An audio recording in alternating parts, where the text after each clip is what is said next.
I hope you're having a nice Wednesday. If you've not been to my channel before, hi, I am Emily. I am primarily a music streamer over on my main channel. Here on my second channel, I do Mass Effect streams right now. I'll do other games too, but right now it's Mass Effect streams. On my main channel, I do music, clarinet practice streams mostly. I also practice flute sometimes, although I'm super behind on that and need to get back at it. I also work on my guitar practice. I'm very much a beginner, so it's basics. Today is going to be just kind of, I think it's the last like few odds and ends, not quest things, mostly like crew chats, and I'm gonna go back to the Citadel to sell and exchange gear. Make sure there aren't any side missions outstanding still, except for that. It's like the weakest point of this Mass Effect 1 stream is the fact that I bungled that. Basically, I dealt with the Hanar street preacher, and I forgot to go back to the CSEC officer and tell that Tyrion that everything was fine, and I don't know if it's a bug or it's just the way the mechanics work, but he is no longer accessible because I left the area without doing it, and it's just going to sit there as an incomplete for the remainder of this playthrough, and I'm kind of frustrated about it, but there's nothing I can do at this point. So I believe like everything else is done. I've done all like the collection based things. I've done all like the Cerberus questline stuff. So crew chats, unloading some gear because I've been hoarding all of it, and then going to the Citadel and doing that leg of events leading up to going to Ilos and kind of the end of this game. For those of you who weren't here last stream, that stream will be up on my second YouTube channel where I post all these VODs. And it's edited, but I couldn't upload it yet. I couldn't get it uploaded before today's stream, so it should be up either tomorrow or Friday. I'm trying to stay as current as I possibly can. Also, I realized I was trying to improve the chatbot. Hi, Andrew. I was trying to hide it from what shows up on screen because that makes it look rather cluttered for YouTube, and the chat commands are still showing up even though I'm trying to hide them, but I think I typed in the wrong thing. So I will fix that, hopefully, or I will try to fix that and then attempt to do it correctly tomorrow. New angle is good. Slight angle and pullback. Yeah, I think I like it. I might zoom it in on Streamlabs just a little bit more, just so it's a little more of my face, I guess, and less of my surroundings, unless you all like seeing more of my surroundings. I'm still working on my background, small changes. I mean, some of it you can't see through my chair and through me, but I've got various plushies now hanging out with the clarinets. I've got some figures and things over there, but I'm not like 100% on setup. I also, you can't see this, but my antique clarinets that are in the background, those are antiques. They were gifted to me by my dad, who is a wind ensemble conductor at a college. He found them in a box in a storage room on campus and gave them to me, and none of them are playable. Some of them could be playable, but I just don't have the funds to put into restoring them, and I really hated the idea of them sitting in a box, which is what they did for a while after I got them even, so I put them in my Twitch background, and for the longest time, this is a huge do as I say, not as I do moment. I don't like those with my students. I don't like those when I'm teaching, but like this is a real one. I had just rested them on the bells, which you absolutely should never do with your clarinet. Please don't do that ever. But I had them just resting on the bells on this little table for my background, and I finally bought stands for them. I was shopping for, I wanted like, it's hard to find like cheap instrument stands, and I just wanted cheap ones because I just wanted them for display. I didn't want like a good one that I actually carried to rehearsal and put my instruments that I actually play. So I finally on Amazon found some that were like $6 each, and so they're slightly more stable now. If I bump into the table, they're much less likely to fall over. So it's not something you can actually see, but it's much more stable. I'm a clumsy person. I've bumped into that table and knocked at least one of them off a couple of times. Luckily, I've caught them. Or like one time I kind of like managed to kind of knock it as it was falling into my desk chair, so it didn't fall to the ground, and it was okay. But that's a little bit of an upgrade. I guess it's more for me than for you all, but it's there. I think it gives surroundings character. Yeah, I'm working on it, or the surroundings give character rather. Yeah, I'm working on it. I'm still trying to figure out what I want. I still have some art I want to put on the walls, and little incremental changes. For a while, I felt like I couldn't make changes because then there would be like a lack of consistency across stream and on like YouTube edits of streams, and then I realized that was silly. You have to make the changes and the improvements at some point, and if each one looks slightly different but in a better way, then that's good. So that's what I'm going to do. Also, I'm just going to go ahead and warn you all that they are landscaping around our house today, and I think they've moved away from like our area of the neighborhood, but I've got the like noise suppressor filters and all that on, but you might hear some lawnmower, and I do apologize for that. Unfortunately, I can't make them stop. But anyway, hi Core City, I hope you're having a nice Wednesday. So we'll start with crew chats. We'll start with Ashley, and then I also will double check gear. I know I did some of that last stream, but I can't remember if everything was current. My shirt changes color every time continuity is broken. That is absolutely true. And here's another fun fact. Last time I said fun fact was I'm usually wearing like pajama pants or sweatpants when I stream. Not today. I am wearing jeans because I came in from teaching. I don't like to wear jeans when I play music streams because I feel like when I move and shift in my chair, the jeans, like the denim is really scratchy on the chair, and I don't want the mic to pick that up, so I wear like soft like yoga pants or leggings to keep like the noise down to a minimum. But I have made a point like to try not to repeat outfits on stream too much. There are some things I've repeated, but like I try not to. But now that I'm doing 2 channels with more streams per week, it's kind of unavoidable. But I try to like, I don't know, maybe it's silly. Maybe I feel like I didn't want to put it out there that like I didn't want anybody to think that I was like not changing my clothes between streams, which I absolutely am. But I don't know. You think, I feel like I go through, or I went through a lot of strange like thought processes when I started streaming that are very different from like how I think and how I feel now, but like some of it kind of became subconscious habits. So like when I'm going to stream and I go and I'm like choosing something to wear, I'll like think, have I worn this on stream yet? And at this point, chances are like it's probably yes, right? But I kind of like to choose something I haven't worn before, just keep it mixed up, I guess. And but then also like there are things I've worn on stream and realized like I didn't like the way it looked. Maybe the color was weird. Maybe if it was stripes or stripy or had a print, sometimes those things look really weird when you watch it back. And so I try to make a mental note like not to wear that again. I don't have a green screen, so I don't have to worry about like not wearing green and like disappearing and being a floating head. Although I think that's kind of funny. I bet there's somebody who does that as they're like streaming sound. I think it'd actually be kind of funny if it's just their head floating there at the bottom of the screen. Or not. Maybe that's just me thinking that's funny. I just talked to Ashley. Commander? About Lieutenant Alenko. How are you holding up? Can't say I'm better. Sorry for anything I said back there. I don't want any deaths on my hands, and it's my fault.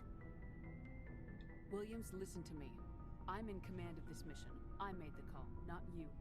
He's dead because of me. It's funny. I don't have any fear of dying for the Alliance. But when I think of someone dying for me, if you don't mind my asking, how did you deal with the losses on Elysium?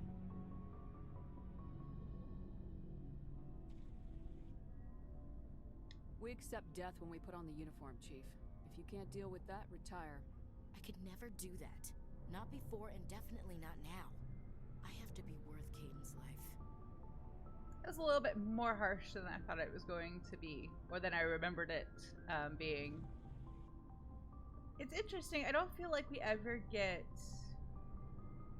much in the way of reflection from Ashley in later games about like how she feels like it's fine if she dies in combat, but like she can't stand the idea of anybody sacrificing their life for her, and she has a lot of trouble dealing with that. Like, I feel like we never get to a point where she like unpacks that. So I don't know if that's something that just like got left out in editing, or if that's something they just never came back for when they were writing her character in the later games. Maybe I'm wrong. Maybe I'm misremembering. So I'll look for that later.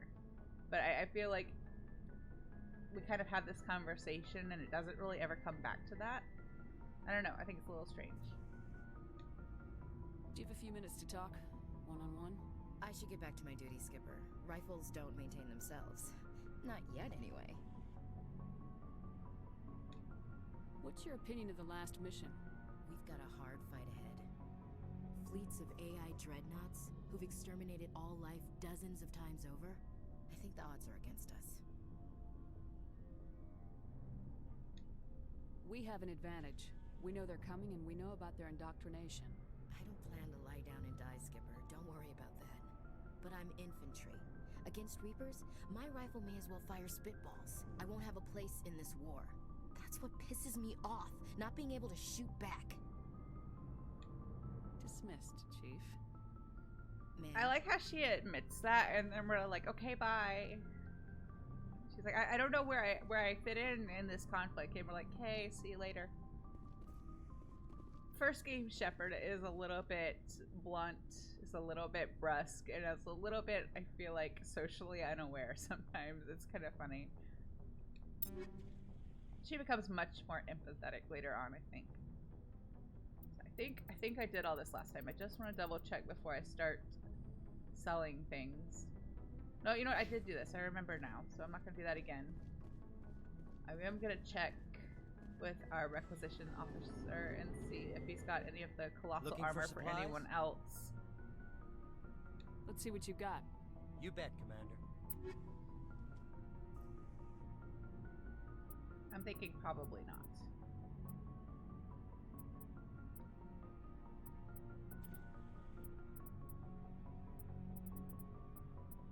Why is it that the game, like, as we advance, as our level advances, like, I feel like the requisitions officers never gets better stuff. I don't think we have any more new dialogue with Garrus, but I'll check just to be Commander, sure. I wanted to thank you. Yes, we've done this, but I'm not going to be rude and just walk away.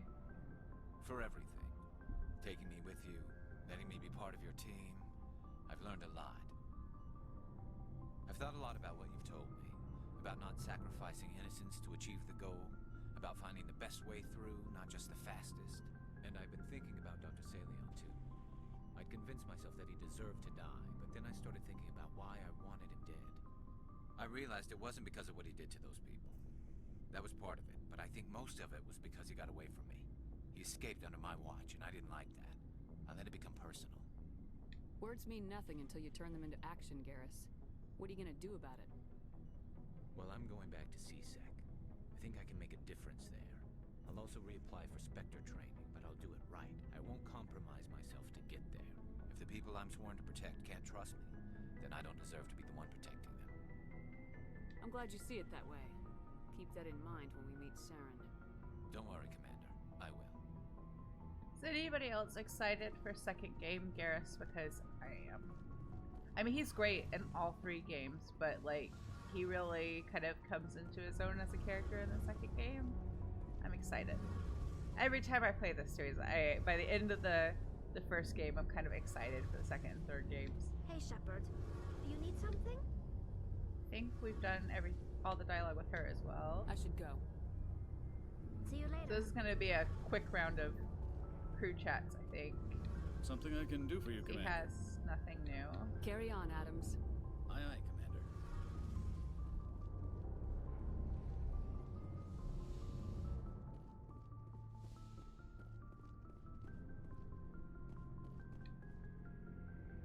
So let's see. Let me think back. I have the Colossus armor. I think I have the best one in the game. I think because I'm the 9, I don't think there's a 10. Or if there is, I've never triggered it or unlocked it or found it or whatever. Oh, we didn't go talk to Dr. Chocklist. I don't think she has anything new to say. but we can refill the Metagel. Yes, Commander? Is there something you need? How did you end up serving on an Alliance ship? I enlisted right out of med school. Earth always seemed boring to me. Too safe, too secure. I figured the colonies were teeming with exotic adventure. I wanted to travel the stars, tending the wounds of tough soldiers with piercing eyes and sensitive souls. Turns out military life isn't quite as romantic as I'd imagined. But humanity needs the Alliance if we want to keep expanding through the Traverse, and the Alliance always needs good doctors. So I stayed on to do my part. Ever think you made the wrong choice? Sometimes I think about opening a private practice back on Earth, or maybe taking a position at one of the new med centers out in the colonies. But there's something special about working on soldiers. If I left the Alliance now, I'd feel like I was abandoning them. I should go. Goodbye, Commander. Oh, Liara. Almost forgot about Liara back here in her little storage room. Does she even have a bed? She doesn't even have a bed. Actually, nobody has a bed except for Shepard. And we barely visit, like, the captain's quarters or whatever you want to call it in this one. I guess no one's gonna come down here and just, like, sleep on the medbay beds. They're like the cryo sleep beds or whatever that are on the, like, I think it's on this level, like, that are for, like, FTL, I guess, but there's no crew quarters in this version of the Normandy. There's nowhere for anyone to sleep.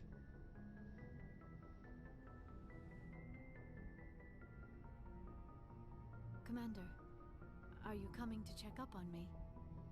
You look much better. How are you feeling? Dr. Chakwas assures me I am going to be fine. I was impressed with her knowledge of Asari physiology. We have this conversation every time we have to deal with, like, the Prothean beacon stuff. You're in good hands. Dr. Chakwas knows what she's doing. I've been thinking about Saren. I actually feel a little sorry for him now.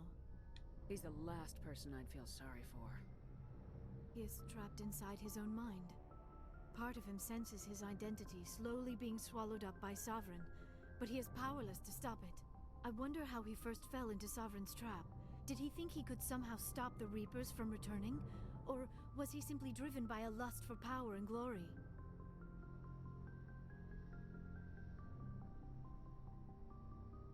Whatever Saren's reasons may have been, they're long gone now. He has to be stopped. Yes, I suppose you're right. He may be Sovereign's victim, but he is also a threat to all life as we know it. Let's not spend every free minute talking about Saren. It is bad enough we are chasing him across the galaxy. I think we've already spoken to her about everything. And it's really easy to, like, stealth romance Liara if you're not romancing Caden or Ashley. So we're just gonna leave so that we Goodbye, don't Shepard. accidentally do that.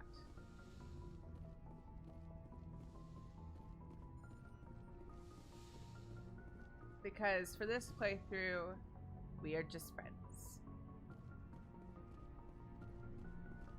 This is what I was talking about. Like, this is the closest thing to actual, or to beds that we have on the Normandy, on this version of the Normandy. That's our one. So, that's a little disappointing. And then Shepard has her own quarters that we never visit because there's no reason to. It's so dark and depressing. I think the first time I played this game, I actually didn't even know that was there. I just never noticed it because I didn't romance anybody the first time I played this game. I actually didn't realize it was a thing, you know? And I think also the first time I played, I didn't talk to the NPCs enough. I kept just, like, doing quests and continuing on, which is probably why it took me a couple of, like, it took me, like, really completing that first full playthrough before I appreciated this game series. I've said this before, like, first or second stream, but I actually rage quit this game the first time I played the original version. I was a little late to the Mass Effect party. I played this first game for the first time. I think it was like 2014, 2015. And the first time I played it, I quit before Vermeer. I just quit. I was like, you know what? It may not have even been like a rage quit. I was just so frustrated with the combat. And I also found sci-fi games to be a bit like claustrophobic, like being on a space station, like the Citadel even, which is as big as it is, believe it or not, made me feel claustrophobic because I kept getting lost too. I kept getting lost in the Citadel.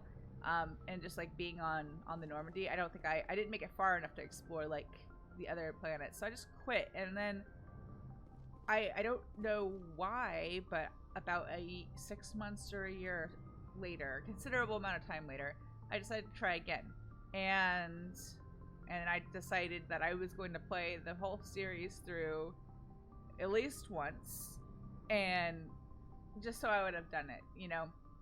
And it's funny because like I didn't realize I was enjoying it.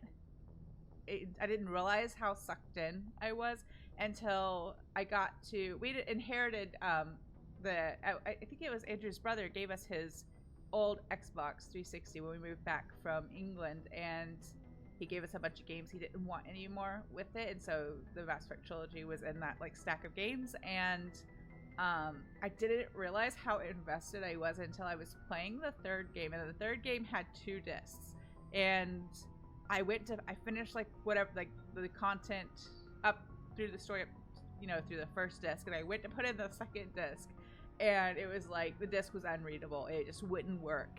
And I was like, no. And I immediately like got onto the Xbox store and purchased it so that I could keep playing. And that's when I realized like, okay, I actually am really invested in this story because I couldn't handle not being able to finish it.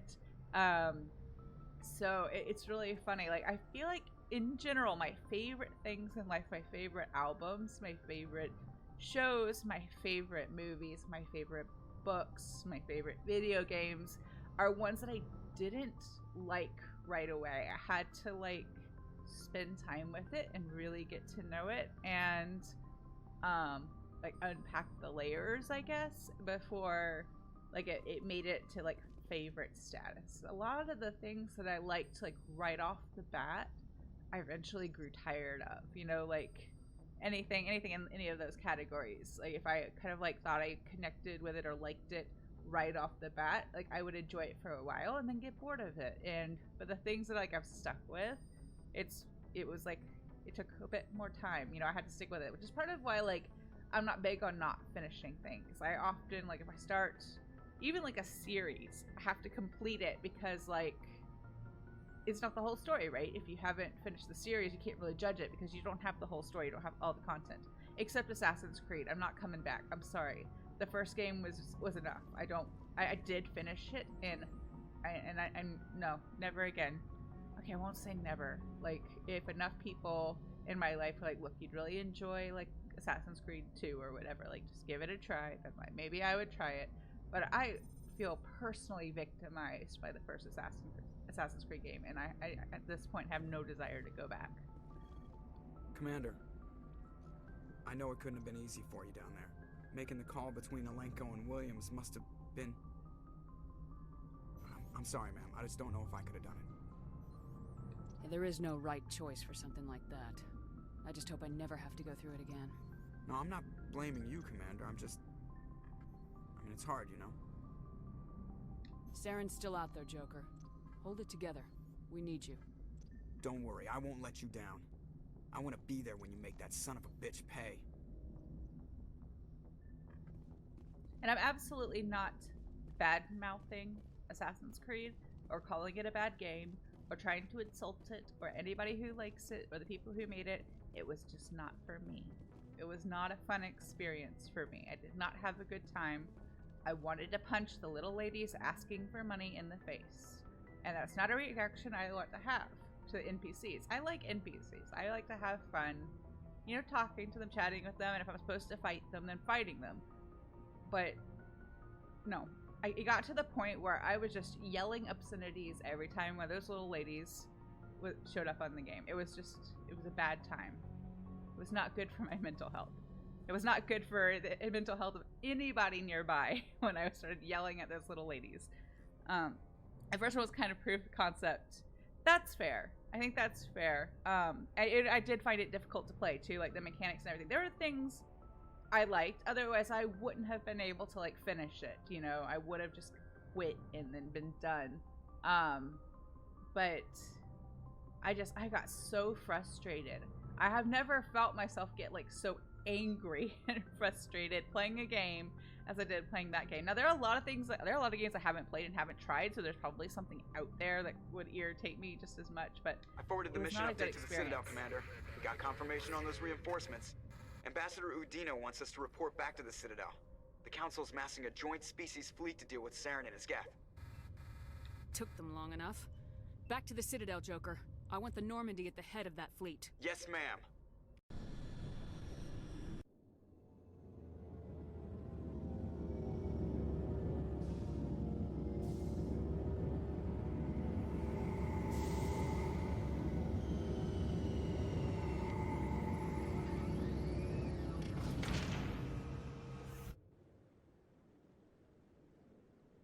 Good job, Shepard. Thanks to you, the Council's finally taking real action against Saren. The Ambassador is correct. If Saren is foolish enough to attack the Citadel, as you believe, we will be ready for him. Patrols are stationed at every mass relay linking Citadel space to the Terminus systems. How many ships are you sending to attack Ilos? Ilos is only accessible to the Mu relay, deep inside the Terminus systems, Commander. If we send a fleet in there, the only possible outcome is full-scale war. Now is the time for discretion, Commander. Saren's greatest weapon was secrecy. Exposed, he is no longer a threat. This is over. Sovereign's the real threat. Saren's just a servant of the Reapers. Only you have seen the Reapers, and then only in visions. We won't invade the Terminus systems because of a dream. Secrecy isn't his greatest weapon. The conduit is. Saren is a master manipulator. The conduit is just a distraction from his real plan to attack the Citadel. One ship going into the Terminus systems won't start a war. I can be discreet. You detonated a nuclear device on Vermeer. I wouldn't call that discreet. Your style served you well in the Traverse, Commander. We recognize that. But Ilos requires a deft touch. We have the situation under control. What does she mean by a deft touch? They do actually nothing. They don't do anything. As of right now, they're not planning to do anything. So what does she mean by a deft touch? She means like doing sitting by and doing nothing. Actually, I don't know if any of you have read the novels, like the tie-in novels to the series. If you've not played before, if you're in that process of playing for the first time, it's very easy to read them without getting spoiled. You could actually read the first novel before playing the first game, since it's all prequel. It's actually kind of the story of how Anderson and Saren tangled and how they first met. And then you can read the second book between games 1 and 2, and then the third book after game 2, before game 3. The fourth book I've not touched. I'm not going to read it. It was written by somebody different, not Drew Karpyshyn, who was the lead writer on the first 2 games and kind of develops the entire concept. And it's like I secondhand knowledge. My secondhand knowledge about that book is that it like breaks some of the canon that's already in place. And then one of the characters introduced in the second book, or is it the third book? Anyway, she's this character that's introduced who is a little girl, and she's autistic. And I heard someone say, or read someone say rather, in a review about this fourth book that was not written by Drew Karpyshyn, that she's described as having got better, which I feel like is kind of an inappropriate way to handle that storyline. Because like she's a biotic prodigy, and it's really interesting. Now I'm not a person who is on the autism spectrum or identifies as being on the autism spectrum, but as far as I was aware when I was reading it, the book where she was introduced originally, it handled that topic fairly well, I think, especially for how long ago it was written. But like, I don't know, I feel icky about the idea of saying a character who's autistic just gets better. That feels a little inappropriate to me. So I haven't read that one. But in the first novel in particular, I remember reading about the Asari counselor and how she's described as like always being a few moves ahead of whoever she's talking to. Like there's a scene where the current human ambassador is meeting with her to try to get Anderson considered to be a Spectre, because if you remember from earlier in the game, he was like the first human Spectre candidate, but he never became a Spectre. And in fact, after dealing with Saren like reported back that Anderson basically bungled their whole mission when he didn't. It was Saren's fault. And this is all like surface level story stuff that you get in this game. I'm not spoiling anything that's in the novel that's not repeated in this game. But like when the then human counselor meets with her, she realizes like at the end of the conversation, because they had to kind of like compromise on some things, that the Asari counselor had gone into it already knowing how the conversation would play out, how she wanted it to play out, and exactly how she would control it. So like even though the human crap, I just lost the word, ambassador, even though the human ambassador got what they wanted, they realized they'd actually been played a little bit, because they'd also given the Asari counselor what she wanted. And so that was kind of like a nice little moment in the book to get a little more depth for this character that, you know, may or may not be there in the background for the entire series of games. But it also, like, in the game, she strikes me more as like she's kind of unwilling to burn any bridges, to the point of like being totally ineffectual, you know, like she doesn't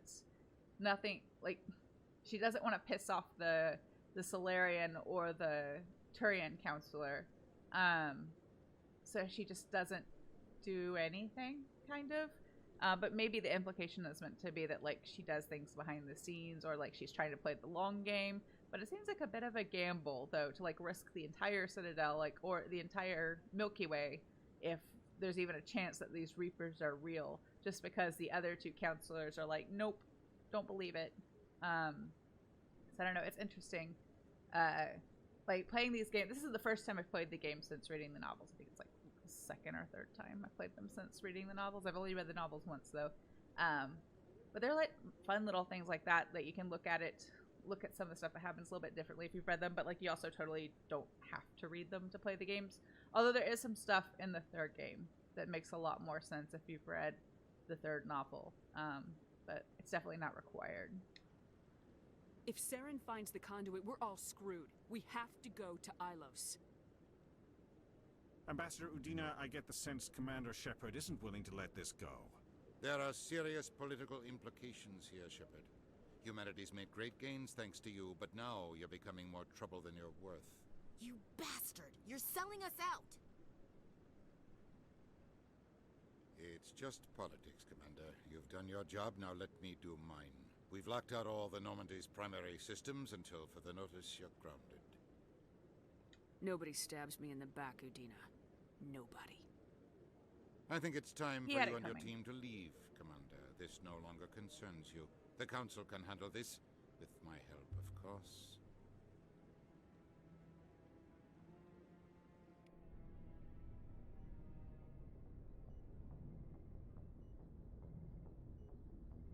Commander, I've got a message from Captain Anderson. What did he want? Only said to meet him in that club in the wards. Flux.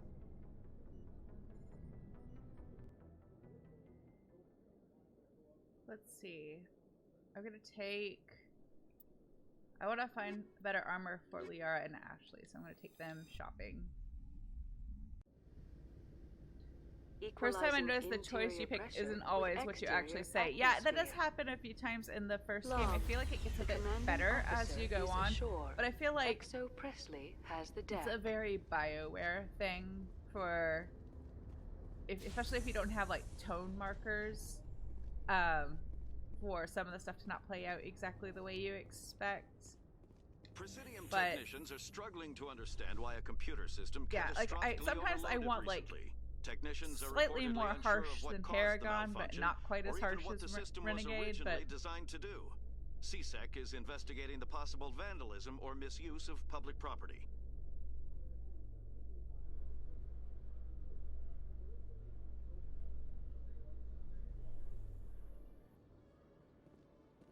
Let's go here first. We'll do our shopping before we go. Before we go meet Anderson. Show me what you got. I'll open the rare stocks for you, Commander. Enjoy. Ooh. I'll take that. Is that better than what I have? No. Wait, no, I didn't. No, that's not what I wanted. Commander. Show me That what was my you fault. got. I just clicked the wrong thing. I'll open the rare stocks for you, Commander. Enjoy. Take that though. Those weapons are not better than what I have. They'll be better than what some of my squad mates have.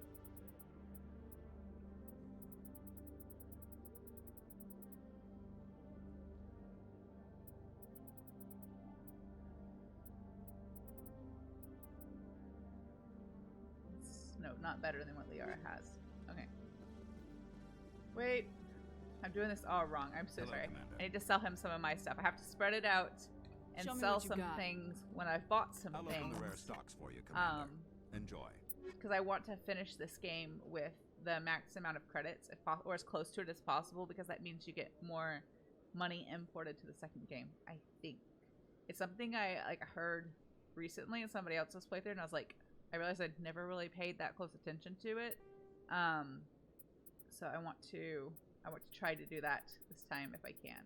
Because one of the problems in the second game is that there are a lot of things you can purchase, but there are a very limited number of credits available to you in the game. So it is possible, like it even with the DLC, you can get more of like the upgrades and things with the DLC because there's more credits that you can like find along the way. But it's possible to like, or rather, I'm saying this wrong. You basically end up in a situation where you have to prioritize and choose your upgrades because you can't afford them all, which adds a level of like strategic thinking to it. And even if you have like the maximum you collect / find the maximum possible number of credits, you still can't purchase everything, and like weapon upgrades and all that kind of stuff. So my plan is to try to get as close as possible. That's not... No, I don't have a comic tool, so that's fine.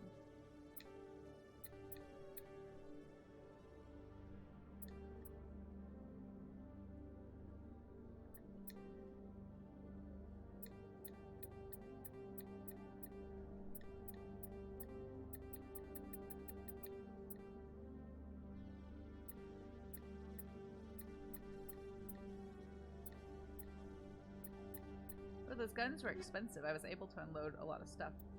Oh, I have points. Points for Ashley. Ashley gets... I'm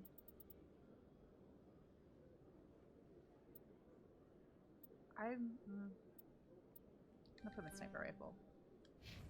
Liara has points to do lift. So let me check those guns that I bought. So for myself, ooh, that's much better.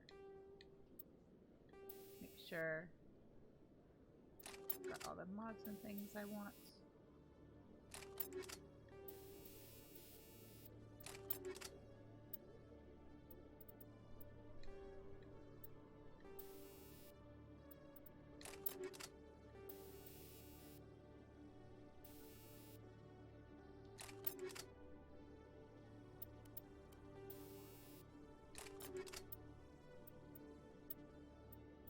I think I've got the mods in my armor that I want. I am double clicking because I felt like when I didn't like kind of confirm each mod before, they wouldn't always stay put. Could have just been me misreading the page, but I want to make sure I have it right. So let's see, is that better? Oh, that's much better than what she has. Oh, I don't want high explosive rounds in the assault rifle. Let's do inferno rounds.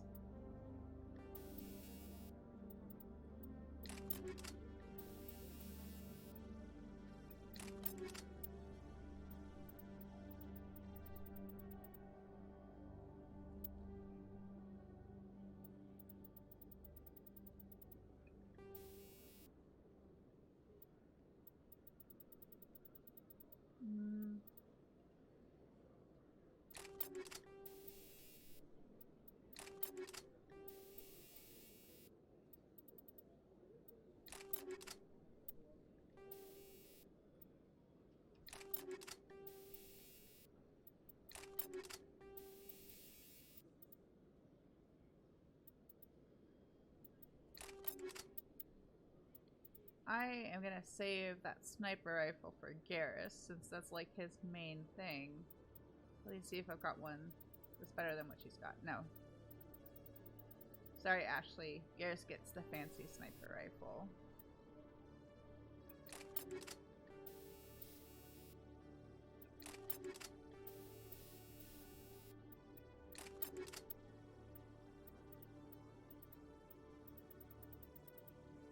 And she's pretty. Like, not, she's pretty hardy. She's pretty not squishy. But I would like to find her some better armor. But I mean, that's not vital. She's okay.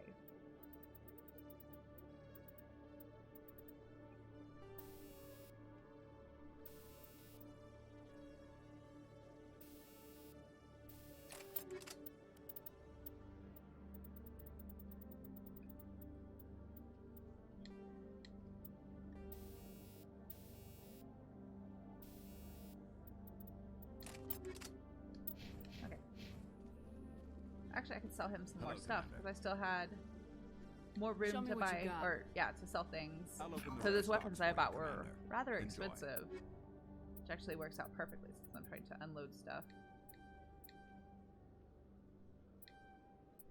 Wait, I didn't accidentally sell him the fancy sniper rifle, did I? Because if I did, no, I was buying stuff. Whoops! I just bought a whole bunch of stuff I didn't need. That's my own fault. It's just been that kind of day. I'm like doing all right, I think, right now in terms of like spring allergies and like the mental fog that comes from like my allergies being bad. It's not been that bad. When I was teaching today, the band director at one of the schools I teach at was like, I felt so bad for her because she was like, I'm on day 12 of this sinus infection. And I was like, you know, I'm rather surprised that I haven't gotten one yet because that's what happens this time of year. For those of you who don't know, I live in Nashville and the air quality here is like not amazing on best days. And it's been particularly bad the last couple of days. Not like the worst it's ever been, but like definitely not ideal. And I've kind of just been going with it. I've been taking my allergy medicine, using the allergy eye drops, even though my eyes have been watering so much the last couple days. But like I've just been kind of like, I've accepted that at some point I'll get that like allergy season sinus infection, and it hasn't happened yet. So I'm like, at this rate, it'd be really great if it could just wait till like the 3rd week of May. Then I won't like, then I can just like be sick. I won't be missing any work. And I can just like lay around and be sick and not feel guilty about it. But life never works that way. So I'm fully anticipating, where am I going? Oh, I know where I'm going.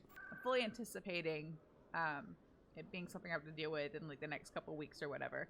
Do I know specifically what I'm sensitive to or allergic to? I really don't know. There is something that flowers here that bugs me, I guess, but I don't know what it is. When I like go visit my family in Georgia, like everything instantly clears up. And like when we were in Japan, it felt great. Didn't have any issues with like sinuses while we were there. But it's also that like Nashville, like elevation wise, is kind of down like in a basin almost, and like all the like the pollution from the city, but just like all the pollen, everything kind of just like settles down into it.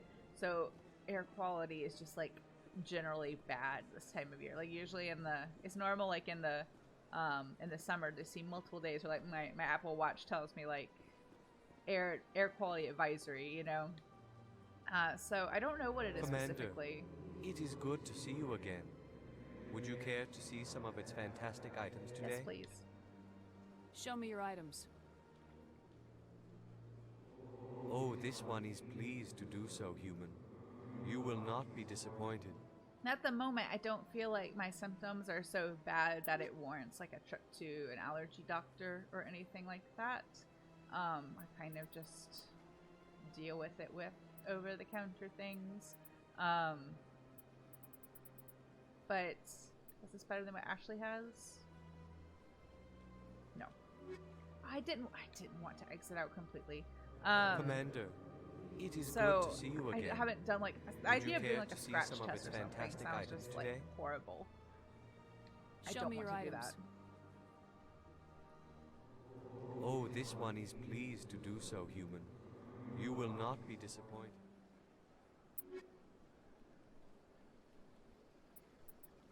I can't remember how good of the stuff Rex has, because I know Garrus has got Colossus armor, and so does Tali, but I think hers isn't. I think this is better than what she has, so I'm gonna buy that for her.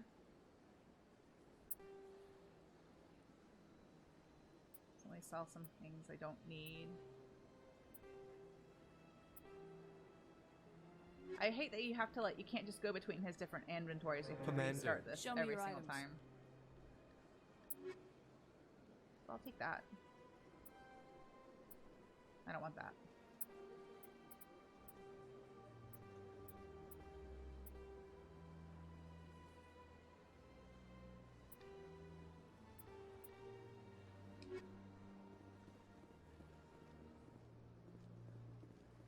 I'm not going to do like I do when I play on my own and just like fly back and forth between Pharos, Citadel, and Noveria trying to trigger the Colossus armor. I'm not going to do that. I'm not going to put you all through that. Just going to check the places here at the Citadel, and if I can't find it, I can't find it. I think my characters are, or my party members, the NPCs, are all pretty well outfitted. They're not super squishy. So I think it'll be okay. Welcome back, EarthClan. Will you be needing supplies for your return to the colonies? Show me what you've got. Most excellent. I am sure you will find something pleasing.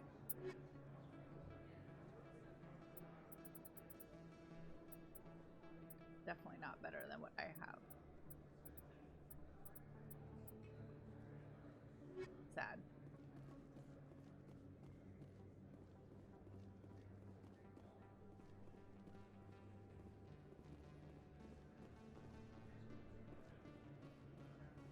Yes, human. You need something, yes? Let me see what you have. Oh, you will be pleased, I think. Very good things I have. You will see.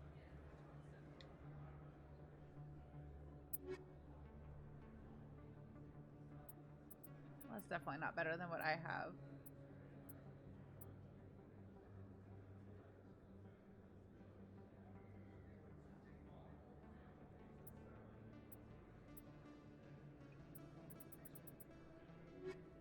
Yes, human. No, You need I didn't want to something, cancel. yes? I just wanted to view Goodbye. the other menu. I wish that was easier. Yes, all right then. Good I mean, it's tidings such to a you, human. superficial thing. I understand why they didn't Yes, bother human. with You it need for the something, Remans yes? Master, but I wish these merchants that have like me see what multiple you have. menus. You could go in, Oh, you could you will be change which pleased, one I you're think. viewing without like Very good leaving things the I have. conversation You will see. entirely and having to redo it. Also, the awkward stares. No, right. So we'll just go meet Anderson then. What time is it? It's only 6:20. So I might start Ilos today. This did not take very long. I mean, there's more to the game after Ilos. Ilos is just kind of the beginning of the end. If there are no objections, I think I'll just go ahead and like continue playing and take a break when it makes sense to. Oh, this guy. I forgot we hadn't run into him yet. Commander Shepard, it is an honor to speak with you. You obviously wanted to speak to me. I'm Charles Saraceno of the Terra Firma Party. With Armistice Day coming soon, we're making our voices heard by the alien appeasers on the Presidium. It's the Make Can Earth I count Great on your Again support party. in the next election? Punching him in the face is not an option.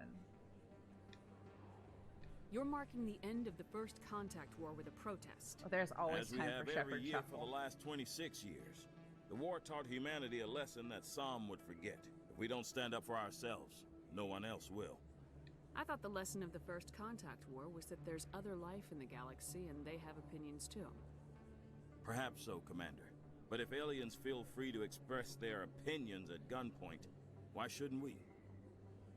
We should, but you're looking for a reason. I disagree.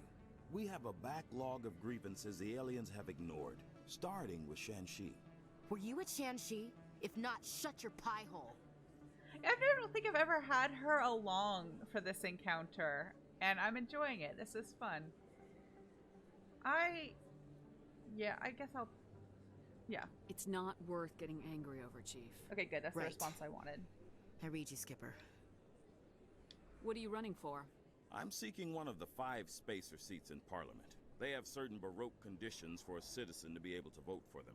You have to spend more than 6 months a year in space, but you can't have stayed in any one settled system for more than a month. You do spend most of your time in space, Commander. Sort of? I don't know terra firma's platform. What do you stand for? Our core value is that Earth must stand firm against alien influences. Politically, culturally, and in the worst case, militarily. It's a noble goal. Too bad so many of your supporters are just racists. I can't deny that some of our supporters have extreme views, but our platform is also supported by economists, sociologists, and medical professionals. I mean, I find it a little rich that Ashley's calling somebody else a racist, or a space racist, or a speciesist. I'm not sure what the correct term would be, but at least she's aware of it in others. That's a good first step, right? If she's not aware of it in herself yet. But you don't do anything to curtail the racist comments of your members. Of course not, Commander. Whether I disagree with them or not, they have the right to express their opinion. Sorry, I believe we need to work peacefully with other races. We've heard that before in human history. Well-meaning naivete leads to declarations of peace in our time. We can't allow anything like Shan-Shi to happen again. I don't suppose I could convince you to issue a public statement of support for my candidacy.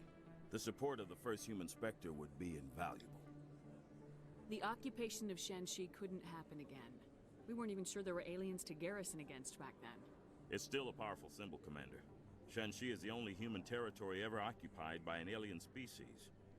You have the right to your opinion, Mr. Saraceno, but with all due respect, I disagree with all due respect. I understand. I'm glad you support the democratic process, at least. Thank you for your time, Commander. Remember terra firma on Election Day, because terra firma remembers you.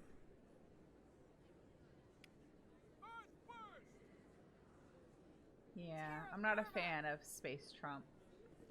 I wish we could put him out the airlock. But he didn't technically do anything wrong. Throw the appeasers out!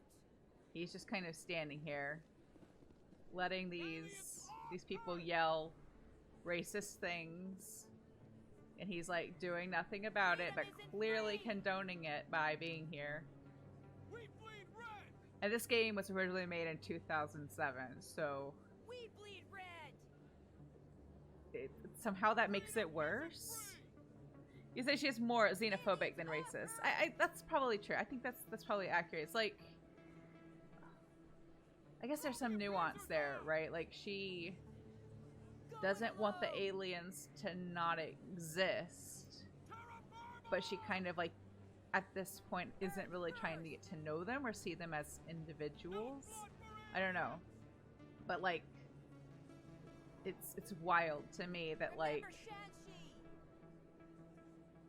that like they made this game in 2007, and this all hits a little too close to home, in not a great way.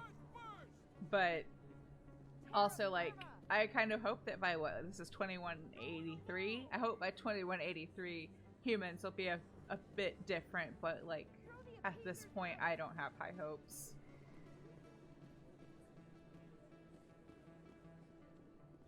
But she's also dealing with family trauma. That is true. And a lot of, like, prejudices can and are informed by past trauma, but that doesn't make them okay, you know? Pardon me, soldier. Can I take a moment of your time? Soldier, I've got a major situation, and I need help from somebody with humanity's interests at heart. What kind of situation are we talking about? Of course, right to business. That's why humanity has the best damn fleet in the galaxy.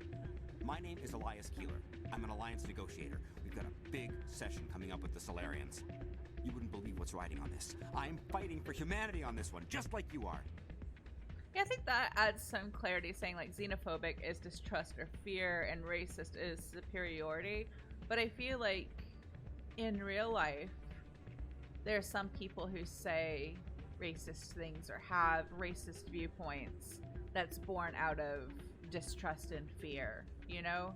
I don't think it always manifests as like superiority. I think it can and does, but I think that people can have or nurture racist points of view coming from a place of fear or distrust as well. I understand. It's important. So what do you need? Well, in order to do my best for humanity, I need the best resources on the market. There's a mental stimulant that increases alertness and cognitive function. It's legal, but restricted. I've purchased the monthly limit, and I need more from the medbay. I also don't claim to be an expert on such things. You know, this is me just kind of talking from my very limited perspective. So, like, if I've said it wrong, like, I am sorry, and please don't take me as, like, an expert or take my word as, like, absolute on anything. But I think it's interesting to talk about these kinds of things because it's, like, as an issue in 2007, it was an issue long before that, and it's interesting how when they wrote this game, they saw it still being an issue, like, over 100 years from now. What exactly is this stimulant? Oh, I don't know the medical terms, but it increases mental capacity, short-term recall, that sort of thing. It helps me stay focused, and it keeps me sharp. Nothing gets by me when I'm on it. If you know the monthly limits, why'd you go over them? The negotiations were supposed to be last week, but the Solarians stalled it, probably deliberately. If I don't get the stimulant, I'll be a wreck. My assistant will take over, and that would be a disaster. Unfortunately, it's been a while since I watched Fargo, so I don't remember which character that is. So tell me, like, actor name. I've only seen Fargo once, and it was several years ago. So I think I've only seen it once. At least the last time I saw it was several years ago. So I can't remember which character that is. So remind me who that is, and then I will tell you if I agree or not. You should put some trust in your assistant. Didn't you train him? My assistant wants to bend over backwards for the Citadel races. He wants to show them we're reasonable. No race will respect us until we show them who's in charge. That's what it took with the Turians. Yeah, forget my assistant. Keeler, you've got a problem. You need to get treatment. It might look that way from the outside, but this is just a one-time slip-up. All the top negotiators are on stimulants close to the legal limit. It's the way the game is played. I remember him in the movie, but I don't remember enough about it, about his character, to weigh in. So I'm gonna have to report back, and I'll trust your opinion, Andrew. But it's been so long since I've seen that movie. I don't remember enough about his character to weigh in. So I'll take your word for it. But yeah, he triggers my anxiety, this guy. He's just like, he's clearly speeding, and it's like, it's so obvious that he does not need any more of this drug or medication, but like, the poor guy is just like so sure it's that he needs more, that he just has to like get his job perfectly right. I feel kind of bad for him. I don't see all the top negotiators soliciting help to go over the legal limit, Keeler. Maybe you're right. I've been trying to keep humanity strong, and maybe I've pushed myself too hard. I'll tell you what, this will be the last time I use the stimulant. After this deal is finished, I'll get treatment. No trade negotiation is worth ruining your life for. Let it go and get help. You don't understand! Humanity needs me, and I need that stimulant. Without it, I don't know anymore. I get so tired when I run out of the stimulant. I just need one more boost. That's an addict talking, Keeler. What does it take to convince you? You're right. I'll go tell my assistant. I shouldn't be working like this. I'll get help. I'm just sorry it came to this.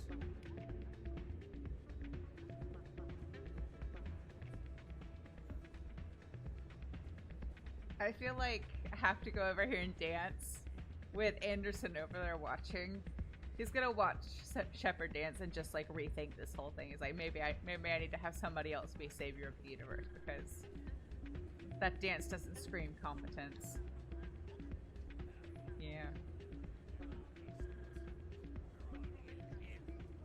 She's trying.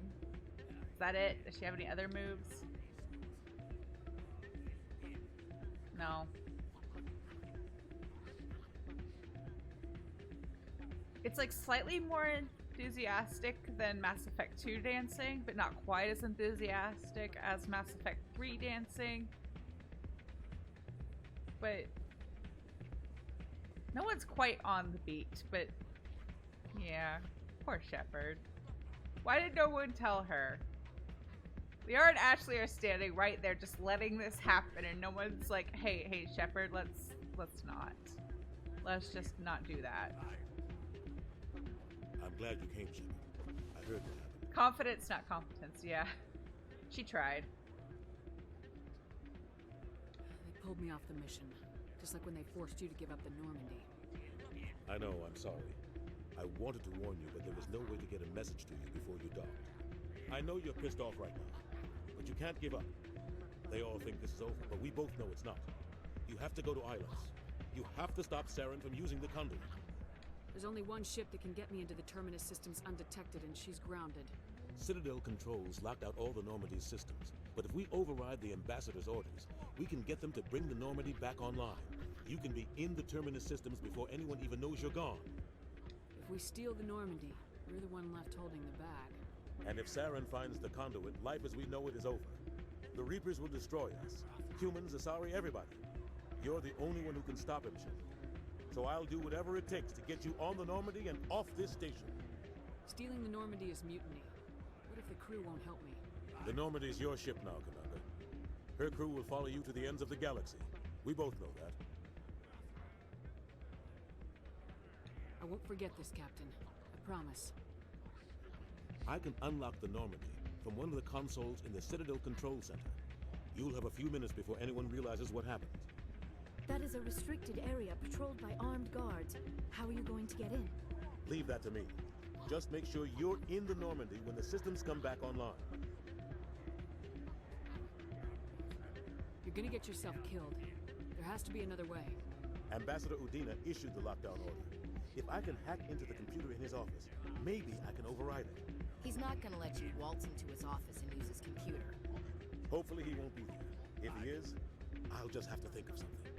Udina won't let this slide, Captain. You'll be charged with treason, a capital offense. We don't have a lot of options. I break into the Ambassador's computer, or I take my chances with the patrols in Citadel Control. Yeah, I like how Anderson's just kind of watching it happen too. He doesn't say anything. I don't know, I kind of picture him having a little bit of like disappointed dad moment, like from that vine. It's one of my favorite vines. You have to look it up if you've never seen it before, the disappointed dad vine. But yeah, like I don't know if it completely like shattered his confidence in Shepard, but I think he was like, oh well, at least she doesn't have to dance to stop Saren, so it might be okay. Hi Barry, how are you? You'll have a better chance if you go after the Ambassador's computer. I was hoping you'd say that. The Ambassador has made this personal. You ready to get the hell off this station, Commander? Yeah, why not? Let's go. Let's do it. I'll take care of the lockdown. You get down to the Normandy and tell Joker to stand by.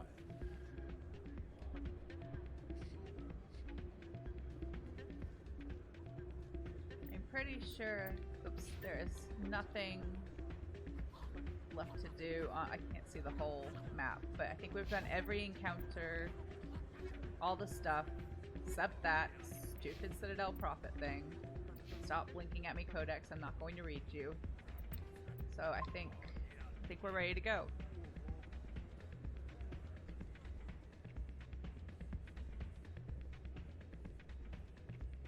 So we'll just go back to the Normandy, and I'll do as much of the next leg of the main story as I can before it's time to get off.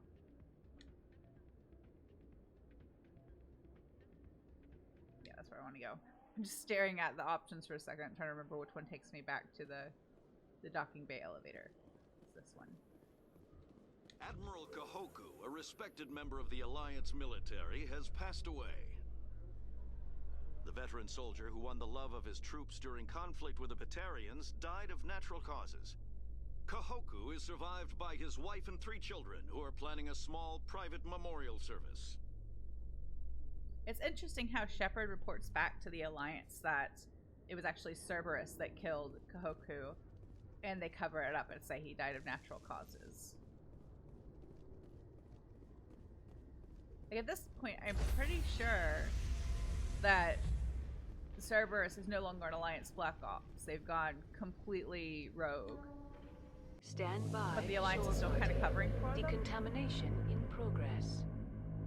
I guess since Cerberus was originally Alliance Black Ops, Alliance would be kind of responsible. Anderson, what are you doing here? I didn't send... Yeah, he had it coming.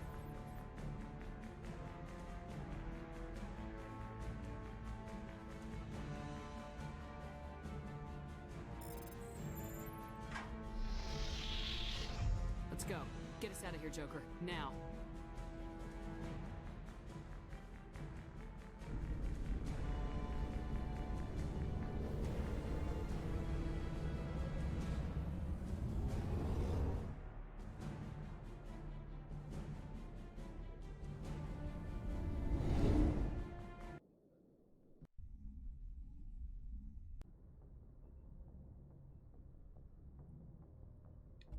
So I believe at this point, if we had any outstanding missions, we could still do them, but everything's done. So I think we'll just go to Ilos. I think there are other clusters to visit.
Commander? We've got company. Have their sensors picked us up yet? Well, stealth systems are engaged. Unless we get close enough for a visual, they won't have any idea we're here. Picking up some strange readings from the planet's surface. Take us down, Joker. Lock in on the coordinates. Negative on that, Commander. The nearest landing zone's 2 clicks away. We'll never make it in time on foot. Get us something closer. There is nowhere closer. I've looked. Drop us in the Mako. You need at least 100 meters of open terrain to pull off a drop like that. The most I can find near Saren is 20. 20 meters? No way we can make a drop in there. We have to try. Find another landing zone! There is no other landing zone! The descent angle's too steep. It's our only option. It's not an option, it's a suicide run. We don't... I can do it. Joker? I can do it. Gear up and head down to the Mako. Joker, drop us right on top of that bastard. Yeah, no suicide runs just yet. Yeah, Barry, sorry about that. I've been tweaking the chat bot. I've been working on this one and the one for my main channel. I spent some time today learning about like the different settings and things. I'm trying to have it be a bit proactive with some of the modding so that not all of it has to fall on Andrew, and so that if he can't be here to mod, I'm not left like totally hanging. And I when I was setting it, I thought I'd be able to tell it how many lines were allowed, and it's not. It's how many characters, and I think I well underestimated how many characters I am okay with. So I kind of like started with, I added some to the number that was like the default, but clearly I think it was still too few. So I'm gonna fix it. So if you don't mind just telling me whatever it is you were going to type and spread it out, then that's totally fine. And I'm sorry it yelled at you. I'm gonna go in there and tweak the like responses too, so they're a little more like, hey, let's just be mindful of this, and a little less like slap on the wrist. Still kind of working on it. You know, as I mentioned, I'm trying to make small like incremental changes to everything set up, and I've got a lot of moving parts that I'm trying to like fix and make better. So I'm sorry about that. I think I started to explain the changes that I was testing at the start of stream, but probably got distracted and didn't finish my thought. So yeah, right now I think it was at 140 characters, which is obviously not quite enough. So I'll probably double that at least to start with for next stream. So just like if it happens, there is like a ban attached to all of them, but I turned it down to like 30 seconds. Nobody will get like booted or anything for breaking any of the rules. I wanted to implement like a proactive way for the bot to help with some of the modding, so that like Andrew doesn't feel like he has to be on top of every message, since he's my only mod and is only available to help me, you know, like most of the time, and there are times when he can't be here, and I am super slow about dealing with it like on stream when it's just me. So you're totally fine. I'm sorry that it kind of called you out. Whatever, I'm sure whatever you were going to send is totally fine. I just got to tweak the settings. So if you all can just like bear with it for today, I will work on them again tomorrow morning, so that hopefully for tomorrow's stream it's a little bit more realistic. But it's gonna take a couple of these probably for me to figure out like how I want, like what I want, because I don't want it to be like you get like a sentence, you know. I want everybody to feel like they can chime in and share their thoughts, but I'm trying to like also squeeze out the bots and spam messages, you know what I mean? I'm trying to squeeze them out without ruining your experience in the process. So I don't have it quite right today. I do apologize for that. I'm going to keep working on it. So if you wouldn't mind sharing whatever it was you're going to share, but maybe breaking it up across a couple chat messages, I'd really appreciate it. So I believe for this leg of, or from here on, we are locked into our party. So I'm going to take Garrus because I want to, and I kind of want to take Tali, but I normally take Garrus and Tali through this last leg of the mission. But I think for story, like for continuity reasons, for the way I'm kind of building this playthrough, I'm going to take Ashley. Yes, that's what I'm going to do.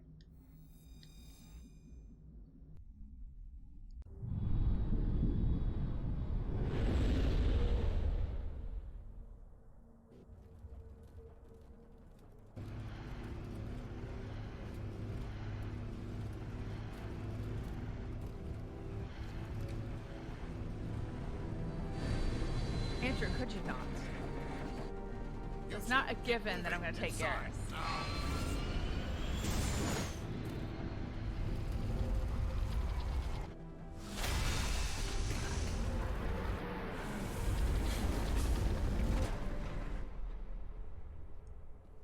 We have to get inside this bunker before Saren finds the conduit.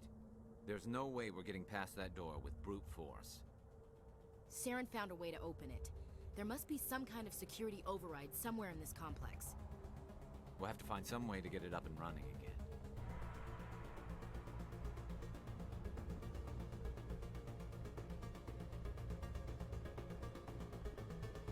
I have played this game so many times, and this is one of those. Whoops, I didn't mean to do that.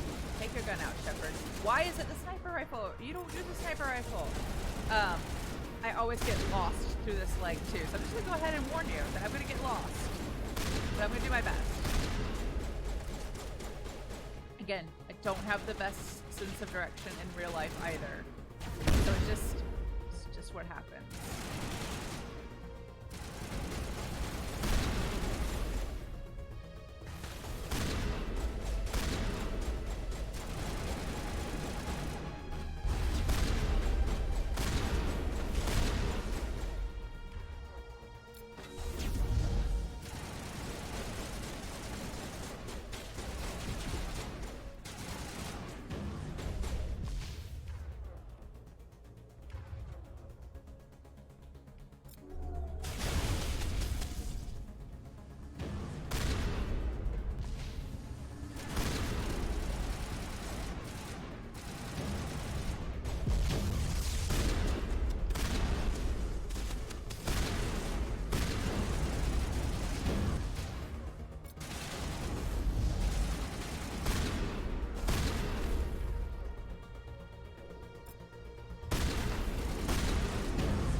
go over here. Over here. Over here.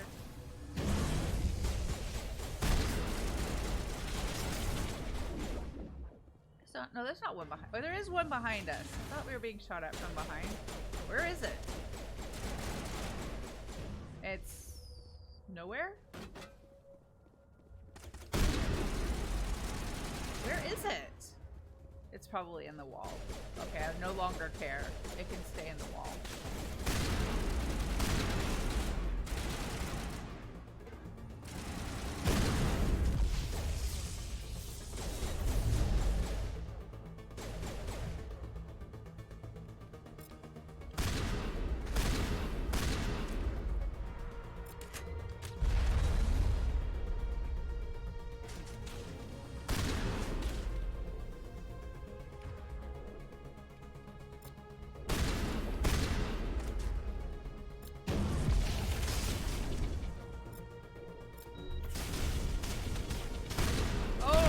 Closer.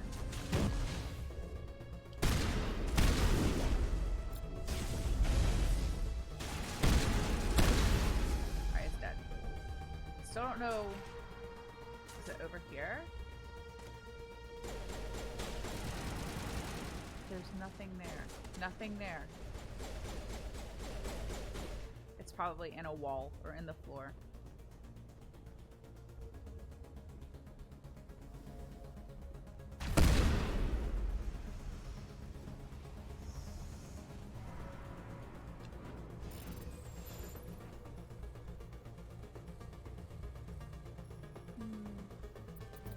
No!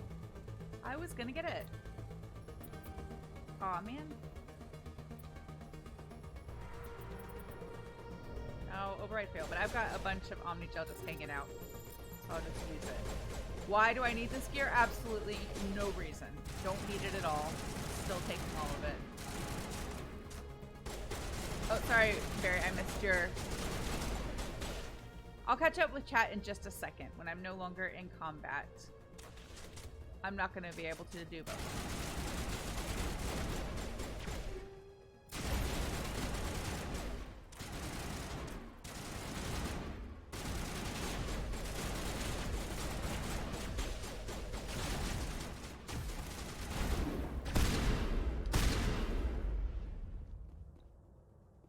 All right, now map. Because nope, didn't mean to do that.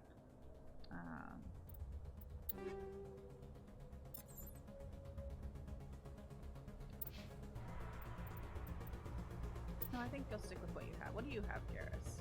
Oh, I need to give him that fancy sniper rifle. And he could probably use a better assault rifle.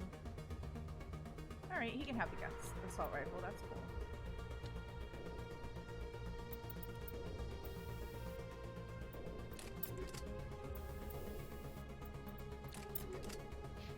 Okay, so map and chat. Oh,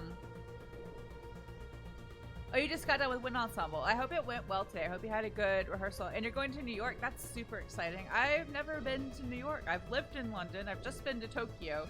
And I've still never been to New York. I really want to go. But I just haven't made the time or the opportunity to do that. Oh, and you had your last session with your therapist. I hope it went well. And I hope you'll be alright while she's on leave. I know that's got to be difficult, to have that your routine interrupted in that way. Did she leave you with contacts for somebody or a contact or someone you could contact to meet with if you need someone in the meantime? I think that's usually industry practice, right? That if they're going to be away on leave or on sabbatical or something, that they'll leave a referral for somebody else. And you spoke on panel for your autism program. That's really exciting and impressive. I hope it went well. I am terrified of public speaking. Hate it so much. So it's very brave of you. I think that's really cool. And you also had a party. I hope it was a fun party. I hope you had a good time. I know parties can run the gamut from super fun and exciting or even restful to being extremely stressful and anxiety inducing. So I hope it was a good party and that you had a good time. Oh, you spoke. Of course, he asked about if it was a panel or Q&A. That's an interesting question. Did you give a presentation or was it more what's the word? Just like a prepared, like, is it more like a talk, or is it more like speech? Doesn't feel like the right word or the word I'm looking for, but I guess that's what I mean. Like, were you just like were you speaking about yourself and your experience, or were you giving like some sort of like academic presentation? I hate public speaking. I hated class presentations. I hate standing up in front of people. I mean, playing my instrument is fine. Like that, I mean, it's not always fine. Like sometimes it's really stressful and I get anxious, but I feel like that's something I want to do and I want to get better at. And I've spent a lot of time working on that. So it feels slightly safer. But yeah, like talking in front of people is not my thing. So that's the door we're trying to activate. That's the elevator that currently does not work. We need to go towards the courtyard. I wasn't lying when I said I've played this game lots of times, and through this chunk on Ilos, I get lost so much. Yeah, that's right. We'll go back the other way.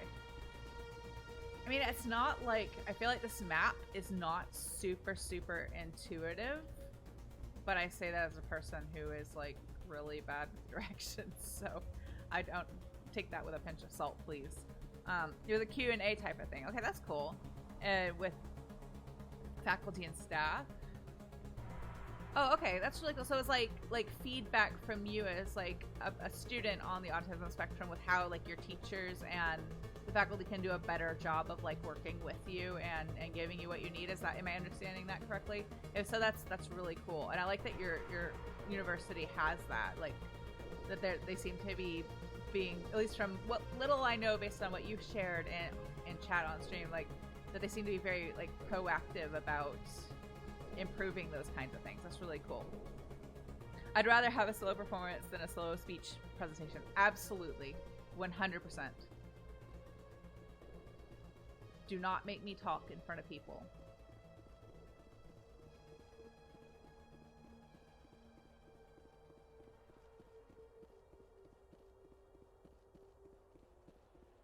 Now, I know there's a little bit of irony there since I'm currently streaming and talking to people, but like, let's be honest, there are not that many people of you watching.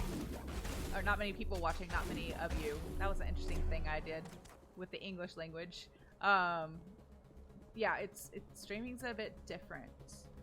Not in the beginning. I was super nervous in the beginning. But like, I'm not talking to 200 people, you know? And those of you who've been on main channel when I've been like rated and the viewer count has gone like way up than when I'm above what I'm used to, like I've watched those back and I get like very visibly nervous. And I think my quality of presentation degrades a bit because of that, you know? We were just words on a screen. I mean, no, like I know that you're real people, but yes, for all intents and purposes, like I don't have a bunch of eyeballs on me, and that makes it a bit easier. Ashley, I don't want you to die. I just want you to go draw some of their fire. So, oh, that's a gas destroyer punching you in the face. Ashley, punch him back. You don't have to take that. Punch him back. Punch him back. Ashley.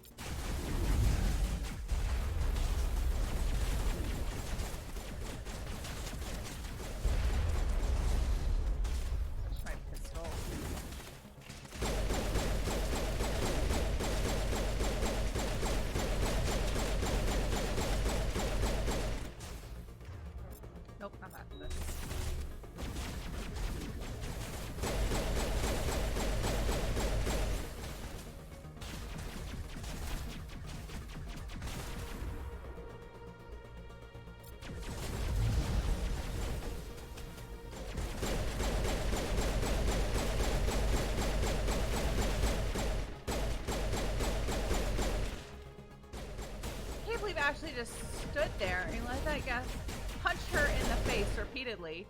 It was just like shooting at him, just like pew pew, but he's like punching her in the face. You're a soldier. You've got like the extra strength and combat skill. You could have punched him back.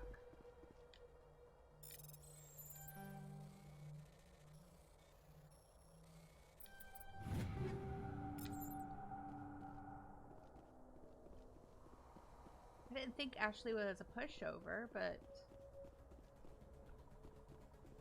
Maybe he was too intimidating. It was too intimidating. The Geth, was too intimidating.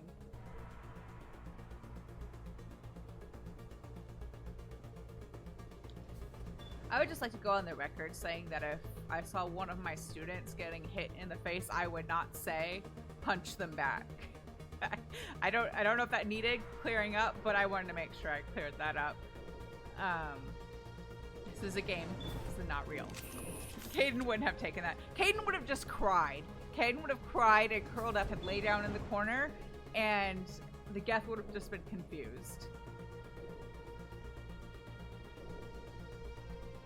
I don't actually hate Caden. He's not my favorite character. And you're allowed to be sensitive, you're allowed to cry, but he just takes way more than his fair share. Mostly in the third game, if you keep him around. Okay, so this area, this was just stuff. Right? I can't go down there. I feel like half the time I come here, I then like get so confused and lost, or I just ignore this spot completely and don't get the gear and things. Not that it really matters at this point.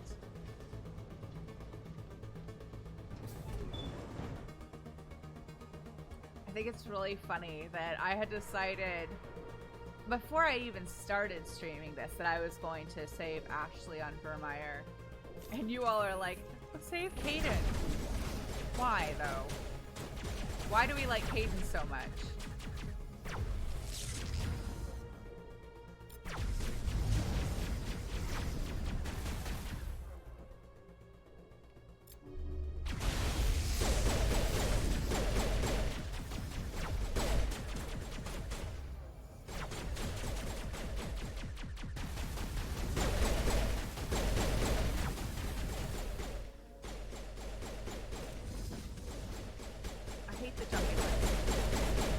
I hate you. You're annoying.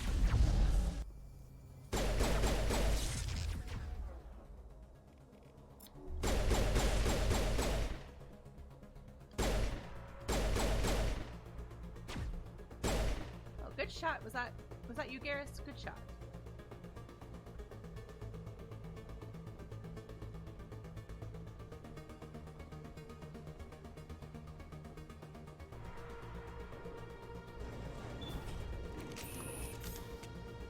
How's teaching orchestra going? Orchestra Tuesday night was a good rehearsal. We jumped around a lot. We had a lot of music with a lot of notes.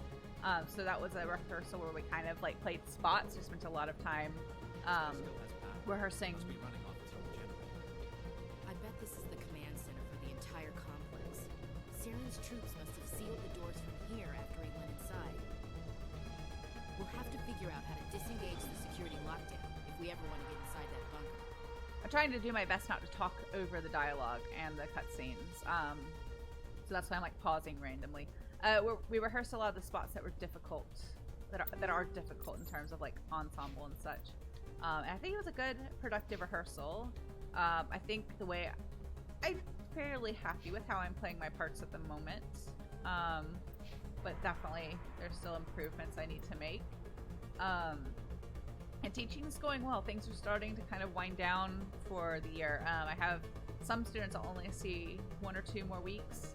I have some I won't see for a couple of weeks for testing, and then I'll see them again a couple times before the end of the month. And then I have some that I'll see for like 3 or 4 more weeks, and then I'll be done with their lessons.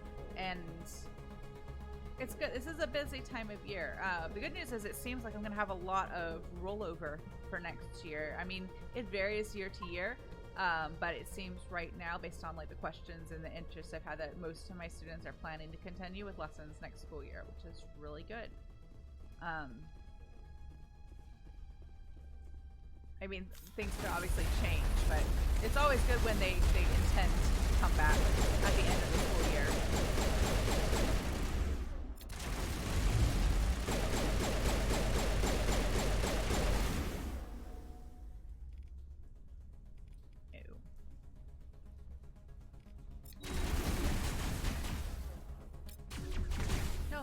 Shepard, throw him. Shepard. That's a seriously delayed reaction.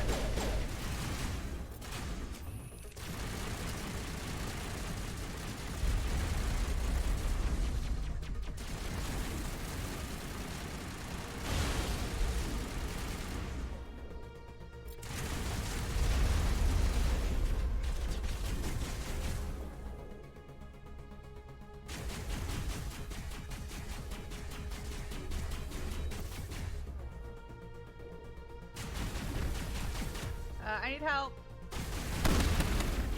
I need help. Thank you, Ashley.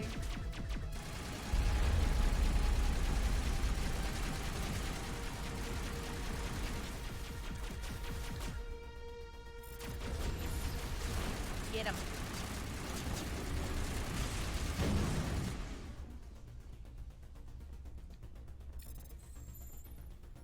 This one I'll do manually. Aw, messed it up. I was getting better at these, and then I think I got more impatient or worse at them.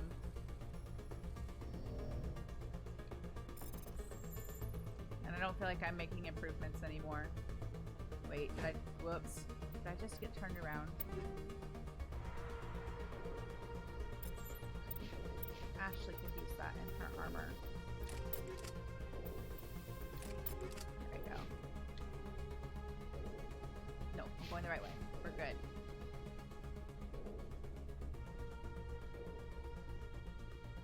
How about you, Barry? Are you getting ready to like do your end of school year performances with the wind ensemble and or orchestra, or have you already done that? I honestly don't remember what the timeline was like on those things when I was in college. I feel like we were usually done with those performances by exams, but there might have been a time when we were like playing a performance during exam week, which sounds like a horrible idea, and I'm sure it was.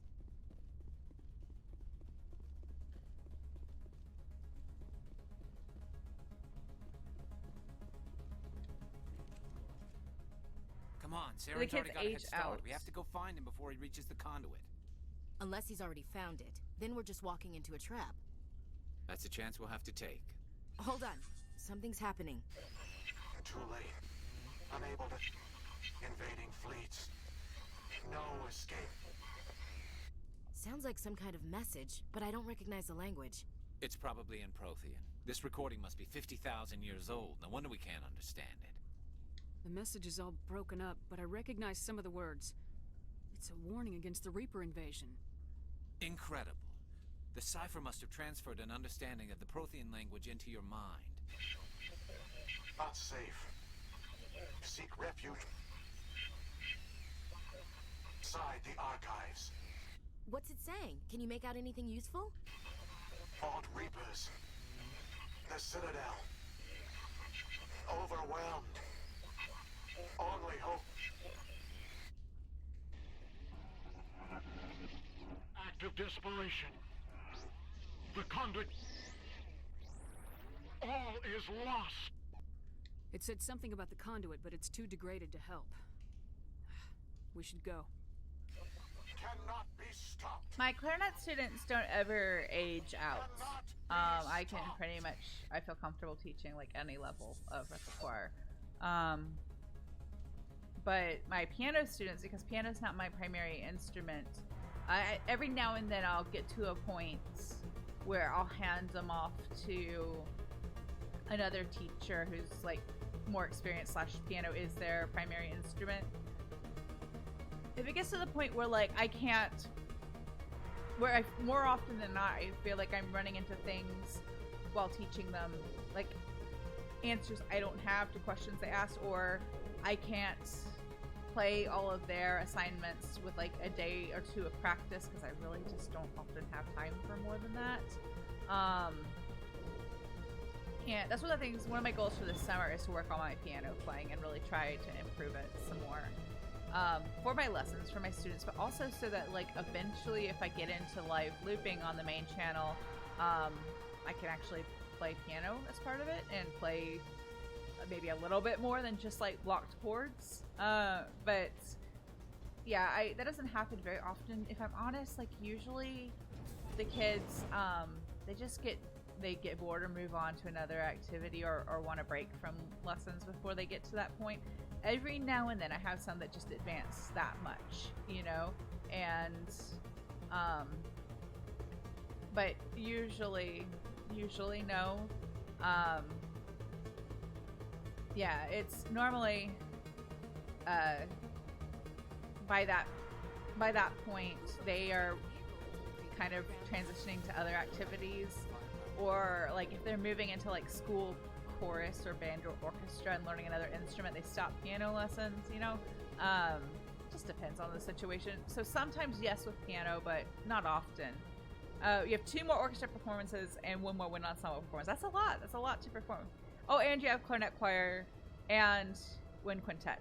So you got a lot of performances to do. You know what the good thing about that is? I know that's a lot and I know that's stressful, but the good thing about like a solid like week or 2 of multiple performances is like if you deal with performance anxiety at all, like this is my personal experience anyway. When I had weeks like that, by the end of that week, I would have like no performance anxiety, and performing would just be like, it would feel not second nature, but it would feel a lot more comfortable.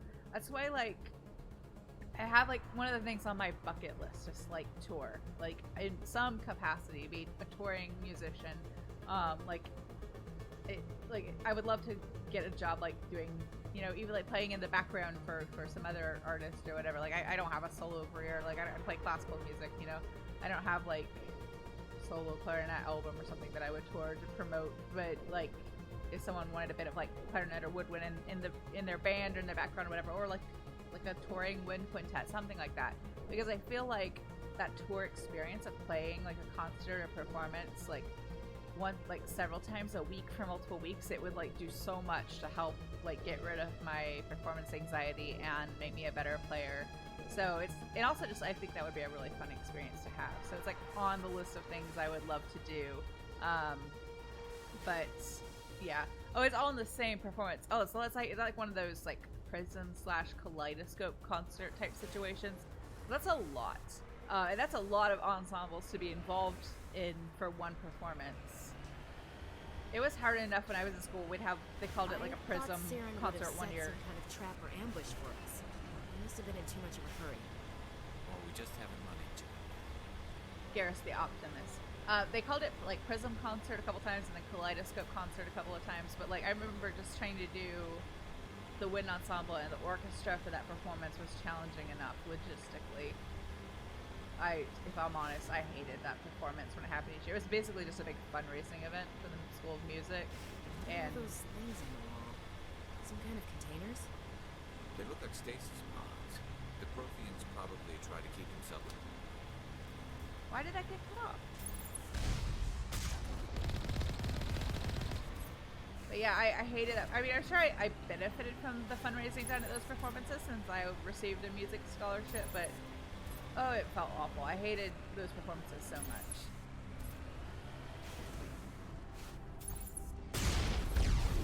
Rude.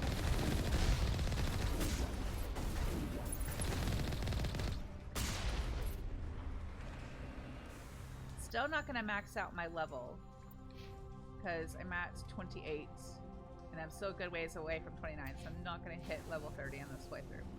It's fine. It doesn't really matter. It's just something that's always bugged me. Oh, you meant the wind quintet and the clarinet choir are the same performance. Okay, so you have that performance, and then you have one ensemble, and then you have orchestra. That's still a lot. That's still, or two orchestra and one ensemble. That's still a lot. So good luck with that. I hope they all go well. I hope you're remembering to sleep in between them and rest and recover and recharge, because performances are draining. I mean, I don't think, in my personal opinion, it's a trap. Saren must have set an ambush.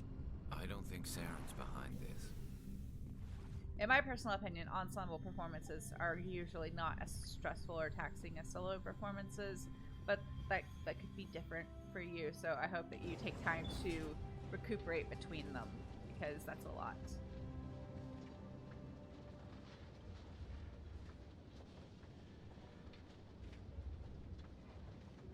What do you think we're going to find down here? It has to be useful if it specifically targeted us. I'm not putting faith in anybody being on our side. Not anymore.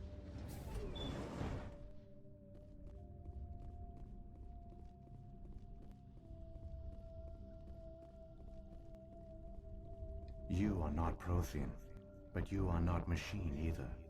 This eventuality was one of many that was anticipated. This is why we sent our warning through the beacons. Looks like some kind of VI program. Pretty badly damaged. I do not sense the taint of indoctrination upon any of you. Unlike the other that passed recently, perhaps there is still hope. Wait a minute. How come I can understand you? Why aren't you speaking the Prothean language? I have been monitoring your communications since you arrived at this facility. I have translated my output into a format you will comprehend. My name is Vigil. You are safe here for the moment, but that is likely to change. Soon, nowhere will be safe. Are you some kind of artificial intelligence program?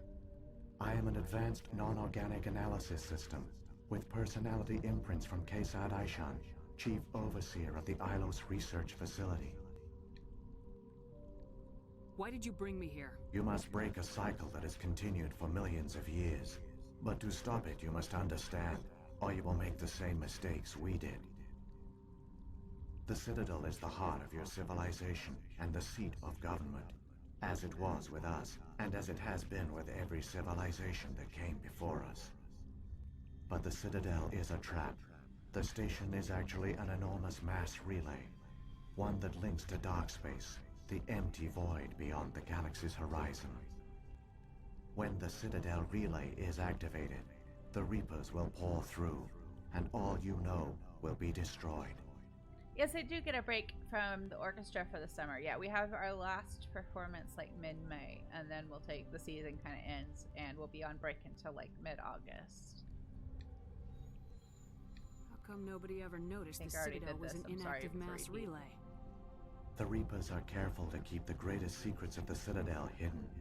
That is why they created a species of seemingly benign organic caretakers.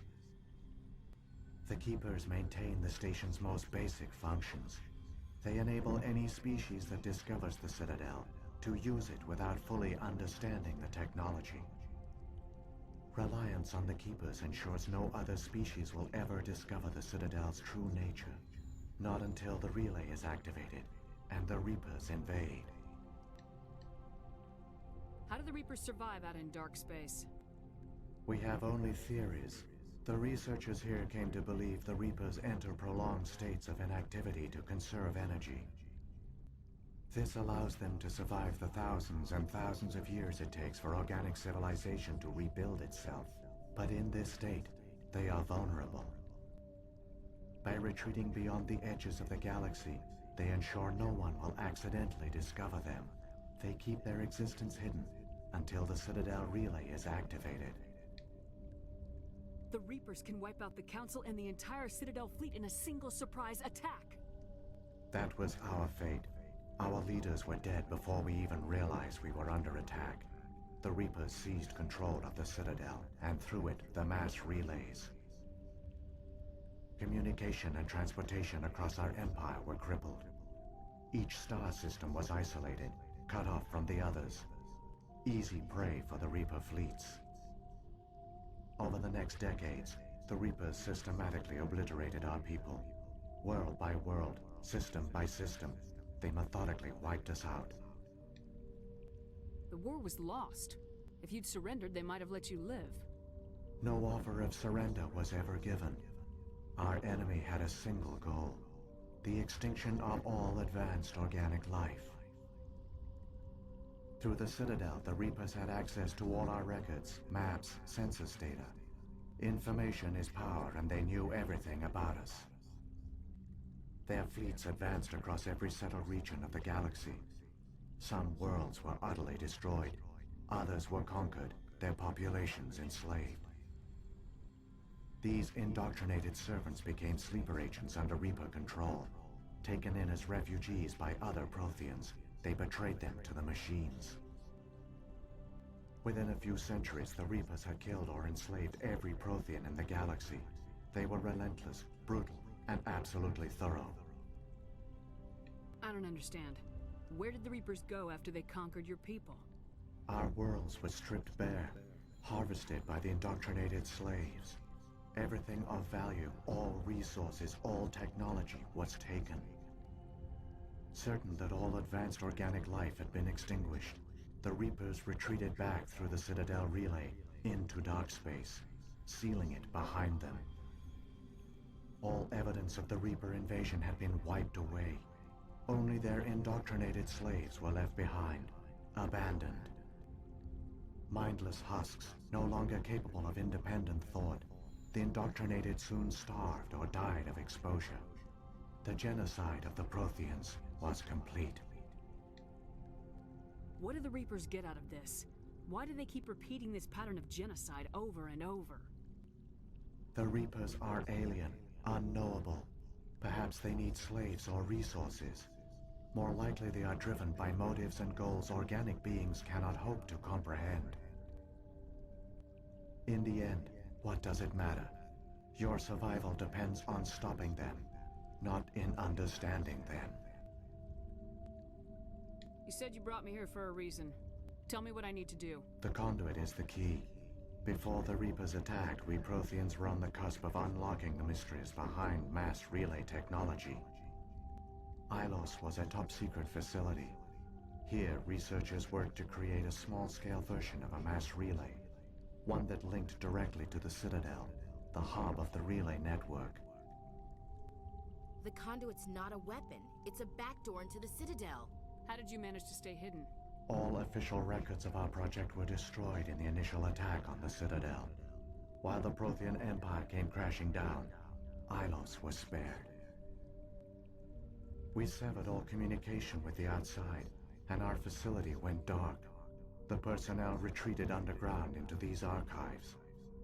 To conserve resources, everyone was put into cryogenic stasis. I was programmed to monitor the facility and wake the staff when the danger had passed. But the genocide of an entire species is a long, slow process. Years passed, decades, centuries. The Reapers persisted, and my energy reserves were dwindling. You should have fought. We were a few hundred against a galactic invasion fleet. Our only hope was to remain undetected. I began to disable the life support of non-essential personnel. First support staff, then security. One by one, their pods were shut down to conserve energy. Eventually, only the stasis pods of the top scientists remained active. Even these were in danger of failing when the Reapers finally retreated back through the Citadel relay. There were hundreds of stasis pods out there. You just shut them down? You killed them? You were programmed to protect them, not kill them. This outcome was not completely unforeseen. My actions were a result of contingency programming entered on my creation. I bet they didn't tell the non-essential staff about this contingency. I saved key personnel. When the Reapers retreated, the top researchers were still alive. My actions are the only reason any hope remains. When the researchers woke, they realized the Prothean species was doomed. There were only a dozen individuals left, far too few to sustain a viable population. Yet they vowed to find some way to stop the Reapers from returning, a way to break the cycle forever. And they knew the Keepers were the key. I still don't understand what's going on here. Why is Saren trying to find the conduit? The conduit gives him access to the Citadel and the Keepers. The Keepers are controlled by the Citadel. Before each invasion, a signal is sent through the station compelling the Keepers to activate the Citadel relay. After decades of feverish study, the scientists discovered a way to alter this signal. Using the conduit, they gained access to the Citadel and made the modifications. This time, when Sovereign sent the signal to the Citadel, the Keepers ignored it. The Reapers are trapped in dark space. Saren must have some plan to undo everything you did. The one you call Saren will use the conduit to bypass the Citadel's defenses. Once inside, he will transfer control of the station to Sovereign. Sovereign will override the Citadel systems and manually open the relay, and the cycle of extinction will begin again. Is there any way we can stop them? There's a data file in my console. Take a copy when you go. When you reach the Citadel's master control unit, upload it to the station. It will corrupt the Citadel's security protocols and give you temporary control of the station. It might give you a chance against Sovereign. Wait, where's the Citadel's master control unit? I've never heard of anything like that. Through the conduit, follow Saren. He will lead you to your destination.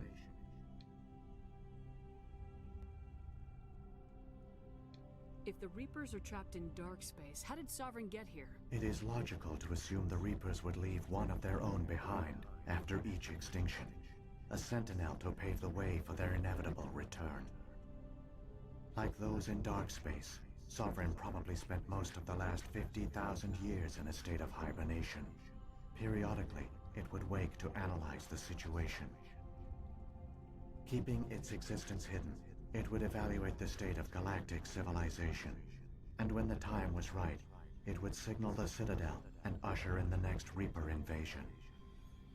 But this time the signal failed. The Keepers did not respond. Sovereign's allies were trapped in the void. Alone, it was forced to try and discover what had gone wrong. Sovereign's the largest ship in the galaxy. Why all this secret? Why not just attack the Citadel? Sovereign is not invincible.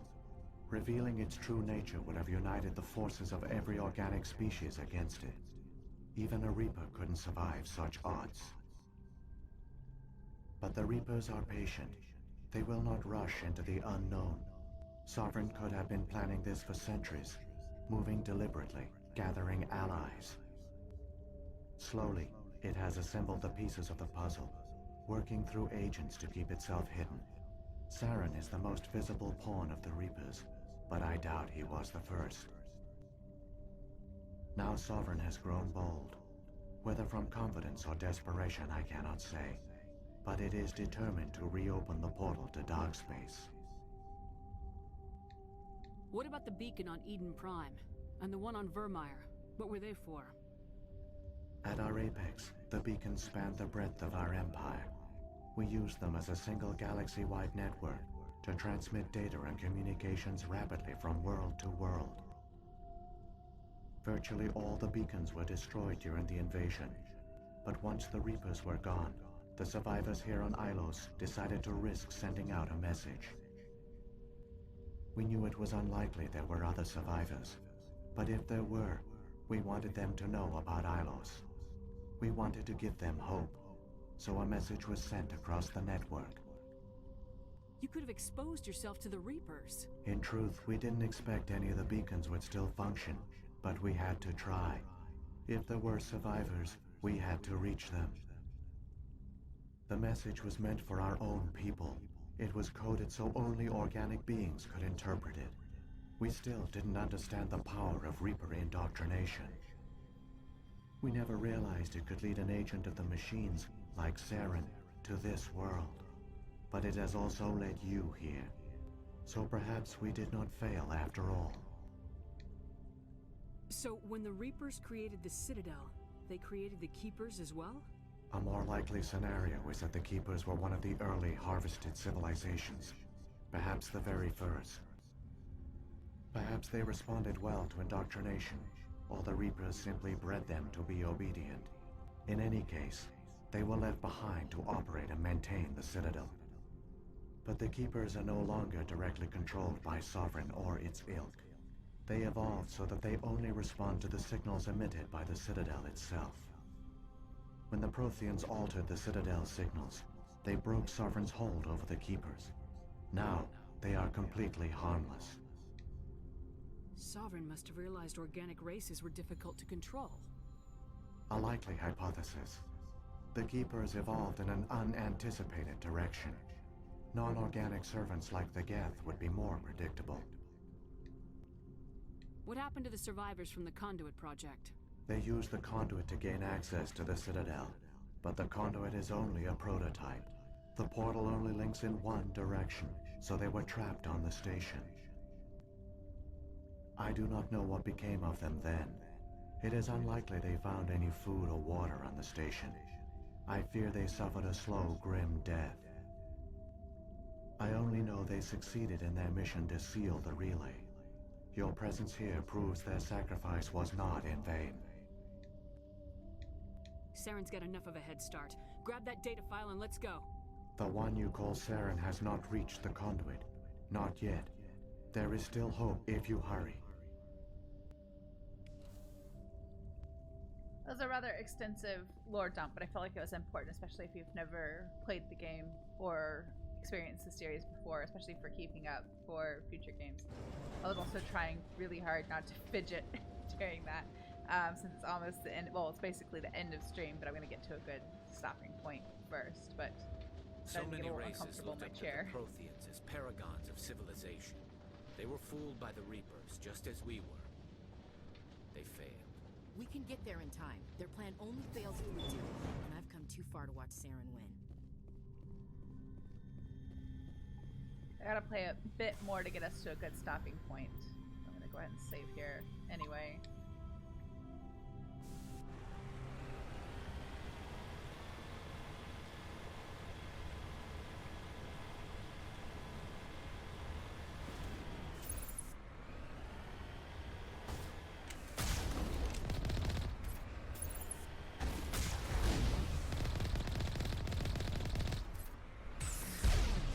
Uh-oh, don't get stuck, Mako. Please don't get stuck.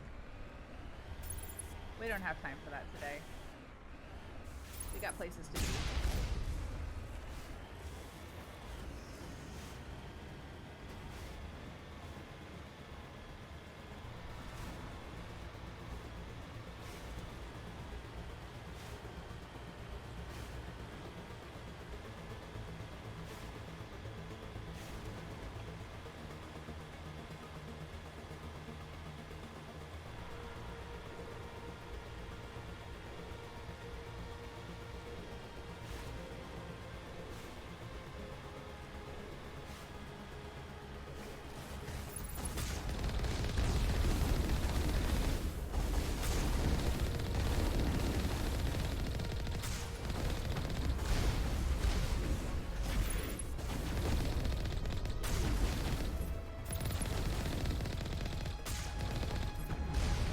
They are like right on top of us. Well, not anymore. I ran over them. Think it's dead? It's dead.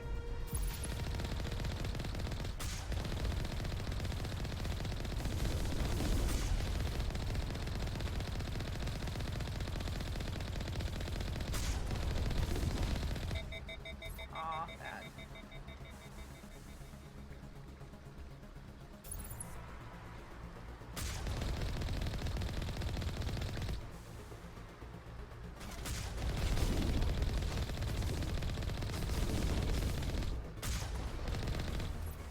Now we can.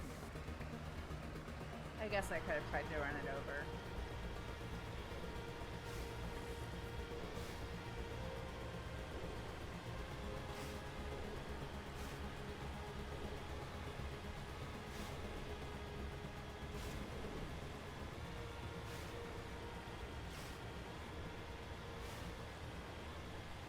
You know what? It's taken like a little bit of damage, so I'm gonna just go ahead and heal it. I don't think I've died in like the ending sequence. I'm glad you find it interesting, Barry. I find the lore dumps in this game interesting. I still pick out new pieces or little things I missed, even as many times as I played it. But I don't think I've died in this next little sequence before on this difficulty, but like, better safe than sorry.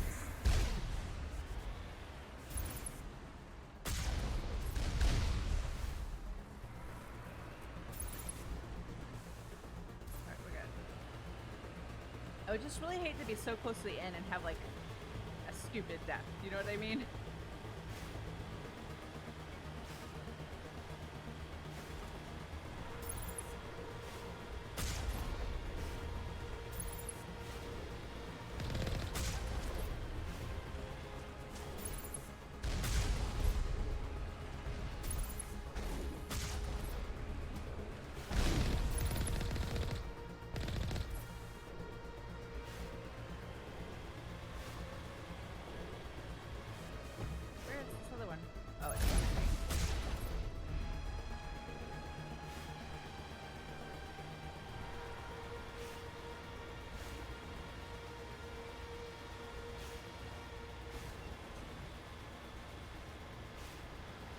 There, the conduit. It's incredible. We don't have time to admire the view. We have to get through that relay, and these Geth aren't gonna make it easy on us.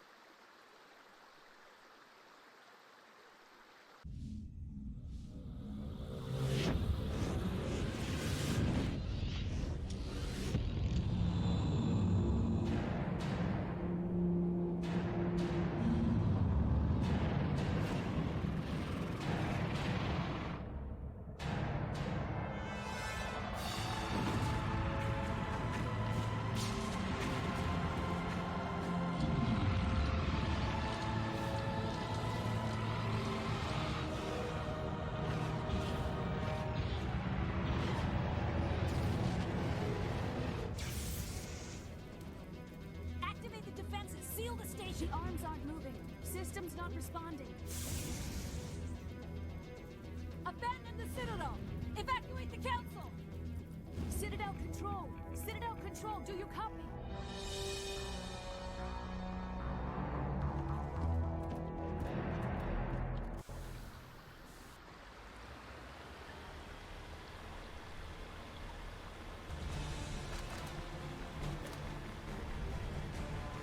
So you've never played this before. Don't make the mistake I did the first time and think you're supposed to fight these guys.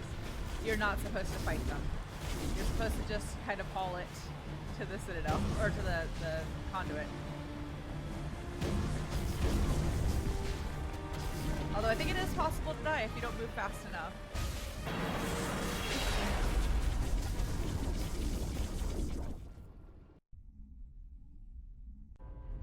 Critical failures detected across all monitored systems. Please begin emergency evacuation.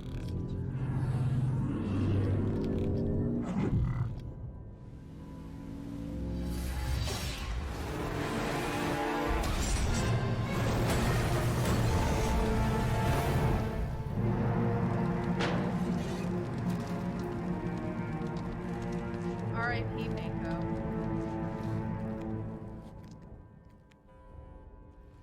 I mean, it doesn't get much more badass than like driving the Mako through a mass relay, but that's it for the poor Mako. It's done. Thank you, Mako friend. You've been a good Mako. So just lay there and sizzle. I think I can save now. Yes. So that's where we're going to leave it for today, which I know is a little bit anticlimactic, but it's been 2 and a bit hours. Yes, I hope you all have a wonderful rest of your evening, and I will see you again next time.